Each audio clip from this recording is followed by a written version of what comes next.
This video will be on the topic of learning something in different stages to produce more control over your interpretation. And the backbone of this method is learning something with a truly even sound, where we're going to remove the vibrato, remove even the accents and dynamics, and just get things distributed out on the bow. Now, sometimes ultimately what the accents will be and what the dynamics are will inform a bit of our bowing. So it's not that we completely disregard those things, even in step one. And I'll get more into this later, but let me talk through a little bit about this in this Allegro Appassionato. I'm going to start it out here. Off the top, yes, I have an accent in the end of one, right, in this figure. It kind of characterizes this figure, yes?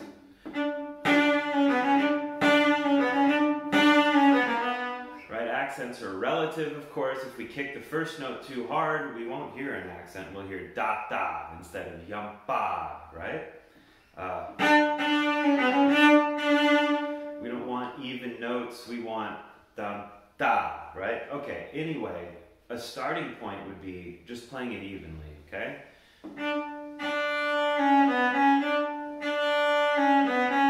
And from there, I can add an accent where I want it without changing the dynamic of the first note.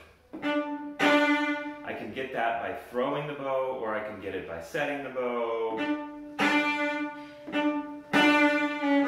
The faster you're playing, the less likely it is you're going to want to set the bow.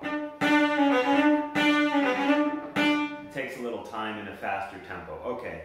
And also let me address these staccato notes. It's not really possible to bounce these in a loud tempo. Okay, so it's not going to work out here after doing that accent. Maybe in the quiet part on the next page, that might work out. Anyway, I'm scratching the dots. I'm just getting the articulation in the string here, okay? I'm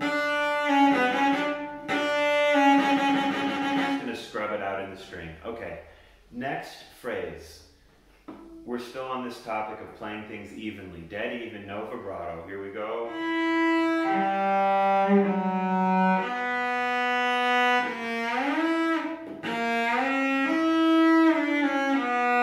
Here it is again. Making sure I'm connecting through the string crossing. And the shifts, right? We don't want to create a lot of holes in this thing. Easy to do. Everything is a shift or a string crossing, and I have a written accent which might start me out this way. I get into this feeling right off the bat. Once I get into doing that, we feel like we're being very expressive, but really it's sort of just a bunch of dips and bumps, and it's happening more for physical reasons than what we would actually like to do as a phrase. So the philosophy is, we first learn it even,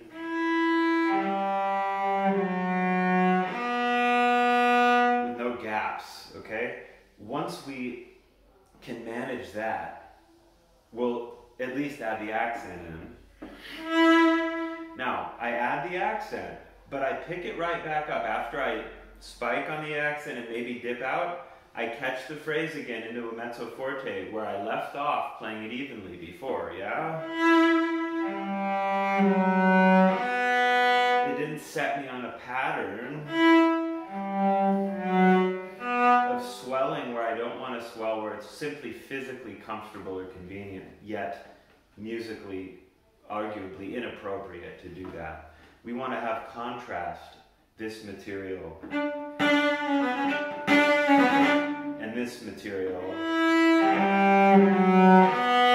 is very connected, right? Okay, the final step would be adding the vibrato on top of our accents without losing any of our connections across the string and through shifts. It's more difficult to do. In our vibrato effort, we might start seeing a tendency to start having swells. So I might want to check it against the no vibrato deal.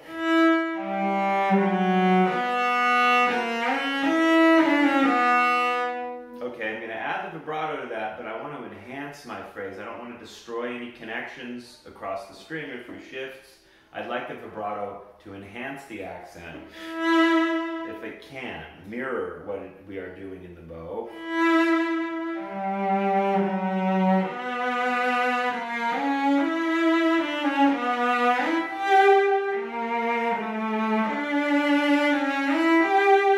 Now here we are.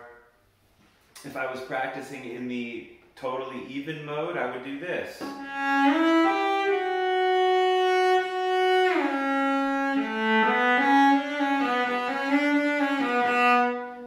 Nice and even. If I want to go for the crescendo and the accent,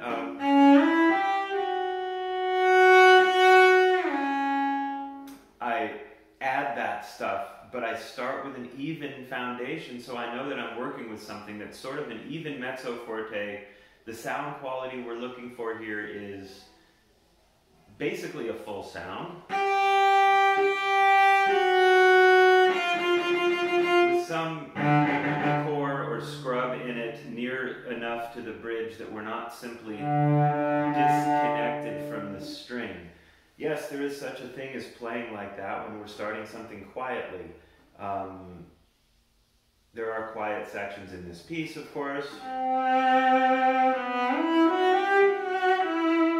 Maybe that's the character we're after later on. I still will learn this.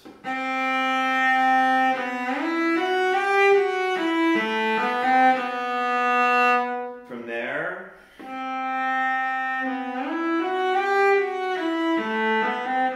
add the vibrato. Totally even. Maybe here I don't want total connection. Maybe I like a little bit of portato in the sound. Ha ha ha, yes? That's a musical choice, okay? Not just it's convenient to hide my shifts and that kind of thing. Okay, enough talking. I'm going to demonstrate the entire first page of this without accents, without vibrato, and without dynamics, mezzo forte as evenly as I can possibly play it.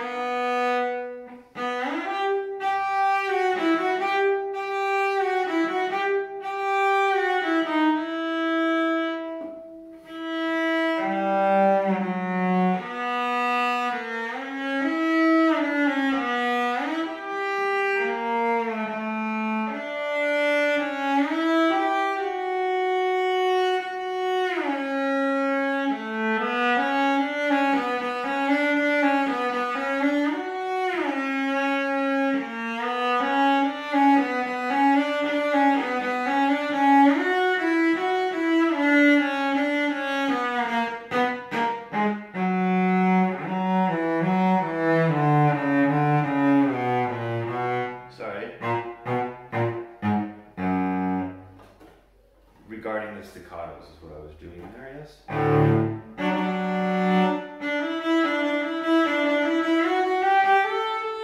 Now, this is a perfect example I was talking about. Sometimes the upcoming accents, let's say, inform our choices about how we're going to distribute the bow, even if we're in this mode. Ultimately, this will be played in this manner,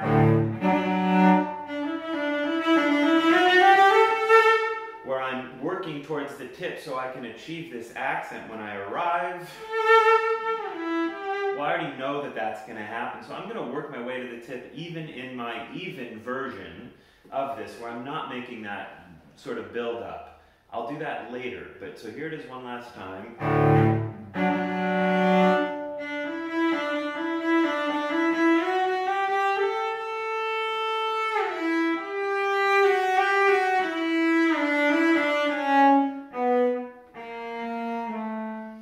These staccatos, for instance, I'm sort of crude I'm simply doing a stopped bow on the string.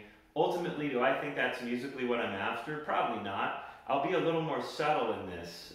Maybe when I ultimately play it, it's something like this.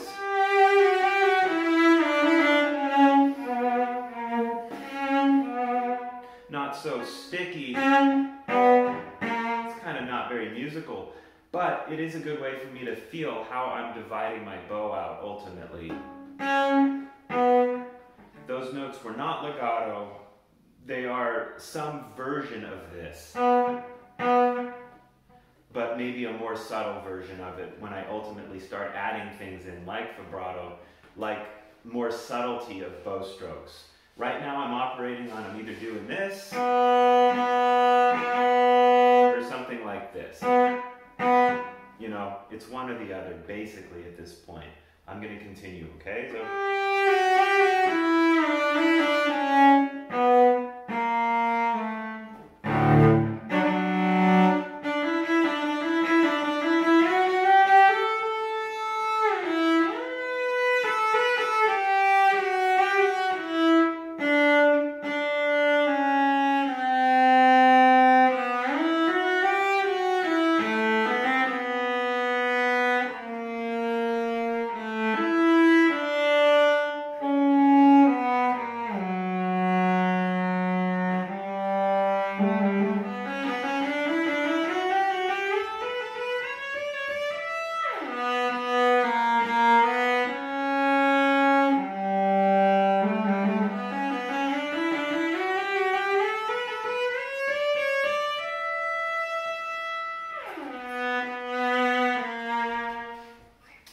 First page. While we're on these last two lines, let me show you how that'll work out when we do add the accent, for instance, you know.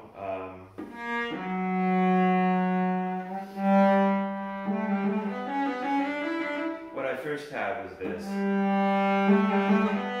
accent. So I used way more bow at the beginning of that note, and then I chilled out for a second right through here, created an accent where I once had an even sound. But that's sort of our starting point, is the even sound. Let me go back through this a little bit and let me add the accents only without the vibrato now.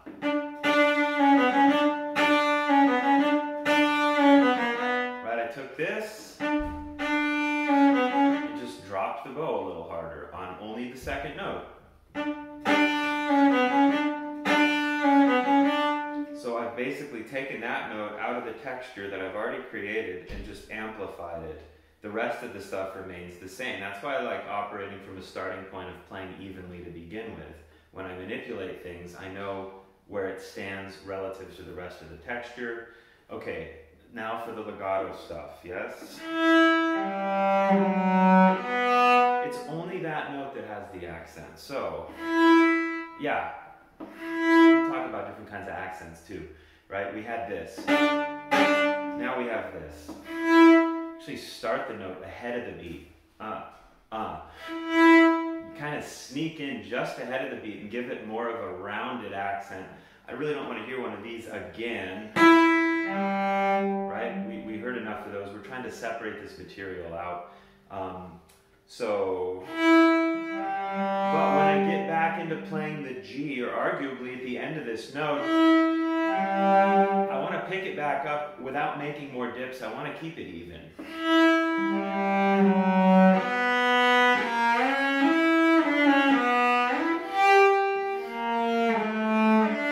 Right, I don't want to set us off into a pattern of bumps and lumps. Okay, adding the vibrato as well.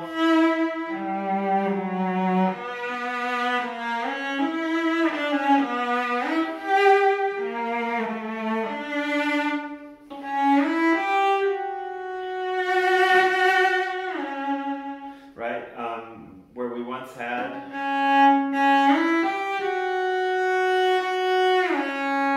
right, my bow division reflected an even sound. Now it will no longer reflect an even sound.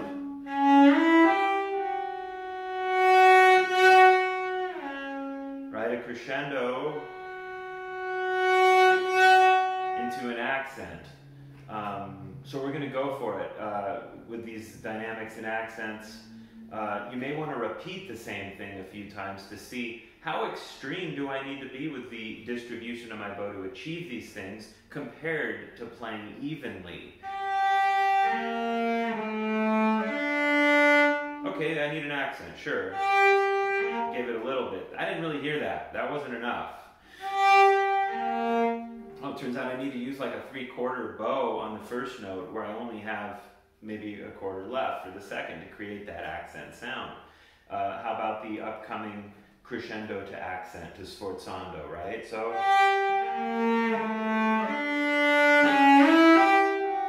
maybe I want to dip at the start of that note so I have some headroom, right? And that was very extreme, okay? What if I was even?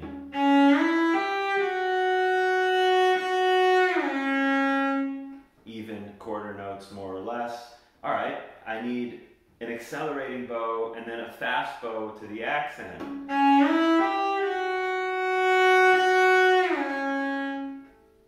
I know I did it, but would someone sitting in the back of the recital hall know that I was attempting to do a crescendo to a sforzando? It's pretty dramatic here, I would say.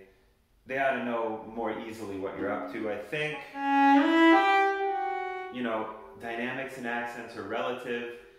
Cutting sound at the beginning of a crescendo, almost always a good idea.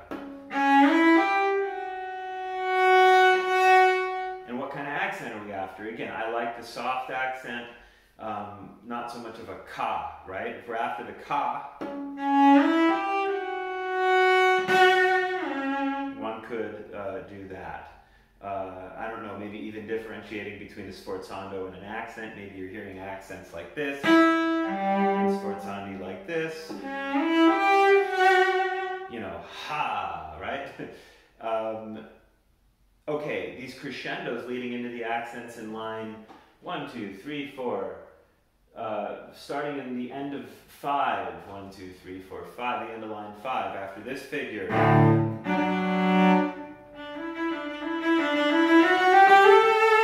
Right, I'm expanding the amount of bow I'm using and working my way to the upper half as I do so. I'm really going for the dynamic. Again, we started here.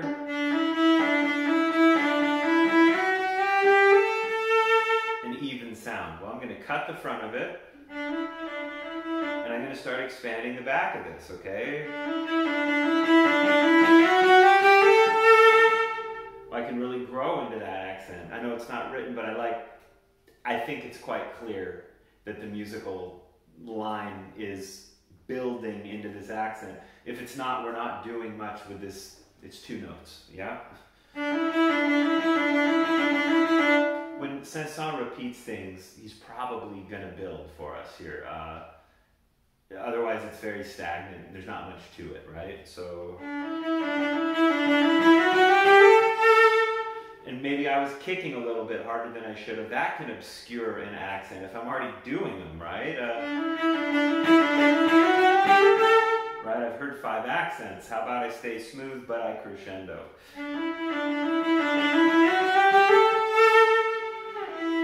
Yeah, and then the dropping was almost as important as the kick on the accent for it to stand out and have the effect of an accent. Again, very easy after an accent. You want to keep doing them, yeah? Yeah, it feels good. Okay. This is totally different, yeah? Want to stay very even there. Even something you play 2 measures after an accent can have an impact on the perception of an accent that took place 2 measures ago. That's a little bit of the smoke and mirrors involved when it comes to making musical phrases that really come across. Sometimes what you play later actually may even influence the audience's perception of something played measures earlier.